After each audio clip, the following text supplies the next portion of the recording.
ये अखंड ब्रह्मचर्य कैसे रहना है, इस वीडियो को आप लोग जो देखिए जो है। करते हो तो शुरू करो 5 मिनट से। 5 मिनट हमारी बात मानो, 4 बजे उठ करके शौच स्नान करके यदि 20 मिनट व्यायाम करोगे रोज, तो आप देखोगे वरदान की तरह काम करेगा। जितना आवश्यक है भोजन, उतने आवश्यक है व्यायाम। ब्रह्मचर्य ऐसे थोड़ी रह जाता है कि जब आप ब्रह्मचारी रह जाओ, नहीं।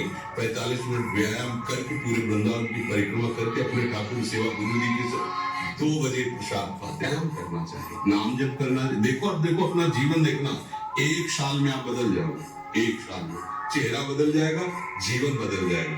नाम जप करो, आध्यात्मिक शक्ति बढ़ाओ, व्यायाम करो, शुद्ध भोजन करो, शारीरिक शक्ति बढ़ाओ, अभी आप बलवान बन जाओगे। बलवान कौन है?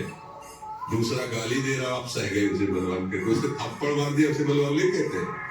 बल आप में क्षमा है तो आप बलवान हैं, काम को आप जीत रहे हैं, आप बलवान हैं।